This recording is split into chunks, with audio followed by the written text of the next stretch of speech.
Shumë janë duke vuajtur nga pagjumësia dhe kërkojnë Zot më të lutem, më sot të fle, më jep përsëri gjumë, më jep çlodhje dhe nuk arrin ta gjejnë çfarë është arsyeja.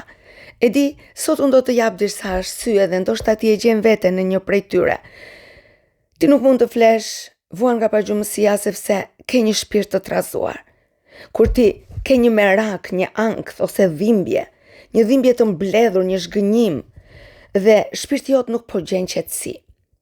Pra, ti nuk fle sepse nuk ke një qëndrueshmëri në paqe. Kështu ti zemra jote rref shpejt, ke mendime të shpeshta dhe gjithmonë brenda vetes atë diçka nuk është në rregull. Një arsye tjetër është një frikë e brendshme, një frikë për të ardhmen, për një vendim që duhet marrësh, një frikë për shëndetin, frikë për njerëzit që i do, dhe kjo frikë bëhet si një zhurmë e brendshme që të shkatron qetësinë.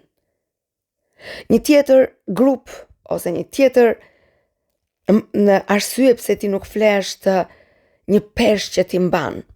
Ti mban një dhimbje ose një mosfalje në brendësinë tënde. Ti mban emocione që nuk ja u thua njerëzve. Dhe ke asimiluar, ke mbledhur brenda zemrës tënde shumë gjëra. Dhe natën, ato vinë në kujtesën tënde, vinë në memorien tënde si zëra të fuqishëm dhe nuk i japin paqe trupit tënd. Një tjetër arsye është shkëputja nga Zoti. Kur ti je shkëputur nga Zoti, kur ti je ndar prej Tij, kur ti kërkon të bësh zgjidhjet vet, kur ti kërkon të japësh zgjidhjet vet, kur ti kërkon të marrësh vendimet vet, automatikisht shpirti jot ndihet i vetmuar, ndihet vet. Paqja hiqet. Pra sepse vetëm Zoti është paqja. Pa të shpirti ngrihet shpirti dhe kërkon paqe.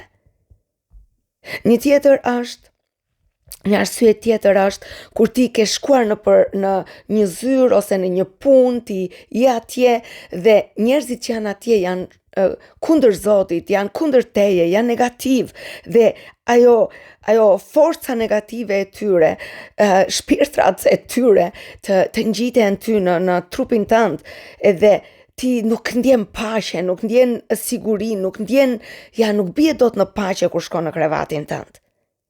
Gjithashtu, të dashur është edhe kur ti e lejon mendjen tënde që pikërisht në momentet kur ti duhet të flesh, ti fillon dhe mendon për të zgjedhur pikërisht problemet në ato momente.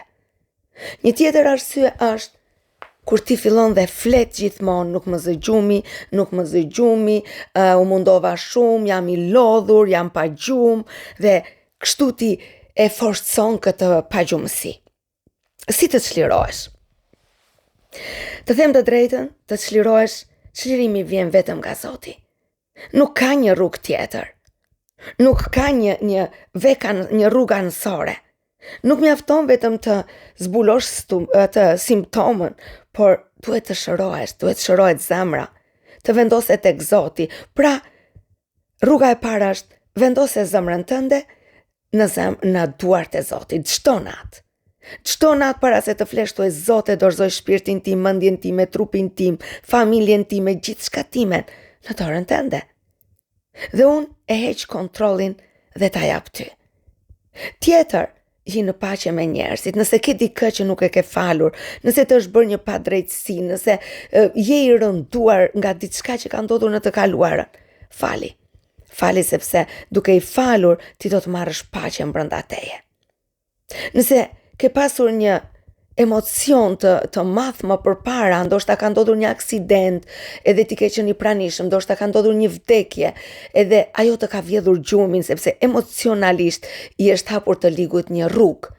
Dhe unë dua të them ty sot, shko tek Zoti dhe çoja atij. Shkarkohe shpirtin tënd tek Perëndia, kërko mbrojtjen e Zotit, ai është një Zot që do të japi ty paqen, ngushëllimin, do të largoj traumën. Pra, kërkoje Zotin dhe dorëzoja të kaluarën tënde. Dorëzoja gjithçka Zotit. Tjetër është, përpara gjumit, mos mbaj telefon. Mos dëgjo muzikë, mos shiko filma. Të paktën një orë para se të flesh, lexo vetëm Biblën, lexo. Jo me dritën e telefonit. Sepse i ligu do të gjej të përdori sytë e tu për të vjedhur paqen. Pra, me që zëmër të them, lexo Biblën para se të fles. Gjeje vendin tënd në fjalën e Perëndis. Dhe do ta shikosh që gjithçka do të ndryshoj.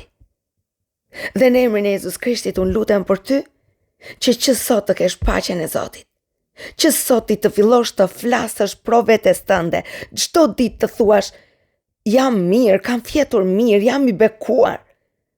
Dhe në emrin e Jezus Krishtit unë lutem tani për paqen e Zotit në ty. Për paqen e Zotit në mendjen tënde, në ndjenjat e tua, në çdo rrahje të zemrës tënde, paqja e Zotit.